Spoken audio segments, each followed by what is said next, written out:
Good morning, students. In yesterday's class, I discussed about the accounting cycle. They are all the steps of accounting I told you. Today, I am going to discuss the basic rules of debit and credit. It is not in your ICSE syllabus. But as a commerce students, you are supposed to know at least a little bit about the rules of debit and credit. Number one. Number two, today I am going to explain you another things, that whenever you are maintaining the books of accounts, the account can be maintained in three ways. Those three ways also today I am going to tell you. It is not in your syllabus. From here no question will come in your final term examination when the question paper sent by the council also. It is not going to come. No exam, any question will not come from here. Okay, because it is not in the syllabus. But little bit I will discuss about it. I am just reading it to try to understand. Basic rules of debit and credit. Debit, the receiver, credit, the giver. Let me explain you. Debit, the receiver, credit, the giver. Okay. Now, what do you mean by here? Easily, it can be explained with a practical example. Debit, the receiver, and credit, the giver. What about like? Suppose Mr. X paid 5,000 rupees to Mr. Y. So who is the receiver? Mr. Y. So whenever you are going to maintain the account of Mr. Y, in Mr. Y account, like again once more, like Mr. X has given 5,000 rupees to Mr. Y. Mr. X has given 5,000 rupees to Y. So Y is the receiver. Y received the money. Okay, how much? 5,000. So in Y's account, that 5,000 will be debited. On the other hand, the 5,000, who is giving?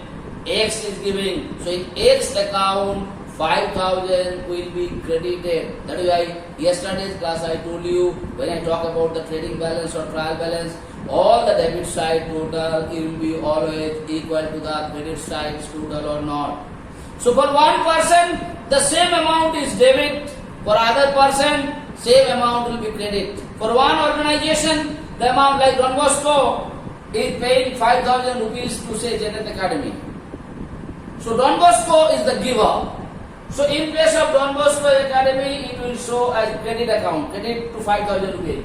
And in place of Janet Academy account, it will be shown 5,000 rupees received from Don Bosco or not. So I hope it is clear. Debit the receiver, credit the giver. Who is giving, in his account is credited. Those who are receiving, in his account the same amount will be debited. Now, second rule. Debit what comes in, credit what goes out of the business. Debit what comes in. In what comes in place of business, what comes in, that definitely, like receiver said, what comes in, debit, what goes out, that is credit. Do you understand what comes in? Debit what comes in and credit what goes out for the business. Third thing, debit all expenses and losses. Any kind of expense, any kind of losses that is shown in the debit side of the account, and in credit side all incomes and gains. Okay, beta? Once more, debit the receiver, credit the giver. So whenever you are going to maintain the account, always account will maintain one is debit side, one is credit side. जितना amount तुम debit side में दिखाएगा same thing will be show in the credit side. ये दोनों एक आदमी receive कर रहा है, सब in your account and show 5,000 रुपए किसी को दे दिए, दूसरा आदमी अपना अकाउंट में लिखा है from Mohan sir I got 5,000 rupees. So always you can tally only. So आपको debit the receiver, credit the giver. Second rule, debit what comes in, credit what goes out from the business. Third thing, debit all expenses and losses and credit all incomes and gains. Alright, brother? Now, whenever you are going to maintain the accounts, it can be maintained for three. One is called personal account, one is called real account, and other is called the nominal account. You must know the meaning of all those things. What is personal account? Let me read it. A personal account is an account for used by an individual for that person's own need. Like I am maintaining a books of account for my own need. Like when people are staying at hostel, you are supposed to maintain your own account. It's very important. Why?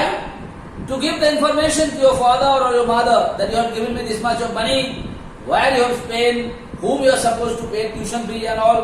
That is what is called personal account. So personal accounts is an account for use by an individual for that person's own need. कोई भी आदमी जो अपना जरूरत करे कोई accounts maintain करते हैं, not for the purpose of any organization or any firm, those types of accounts are called personal account. Like when you are staying at hostel or when your mummy is sending you somewhere to the market to buy something and giving the money, you are supposed to maintain the records of everything. कितना पैसा का rickshaw भाड़ा दिया, कितना पैसा खाना खाया, कितना पैसे का चॉकलेट खाया, how much you spend for buying the things and how much you are returning to your mummy. Everything has to be maintained. Next comes real account. Real accounts reflects the current and ongoing financial status of a company, deals with assets and liabilities. Once more, real account reflects the current and ongoing financial status of a company, deals with assets and liabilities. So any financial position, if you want to know about an organization, okay, that is what is all. That means what I am telling you, all tangible assets and tangible and intangible assets and liabilities are mentioned in real account. Now you may ask me, sir, what is tangible assets? What is intangible assets? Tangible assets are those which you can feel, you can touch, like you have a motorcycle, you have a car, you have a building, you can touch it and see it. That is what is your tangible assets.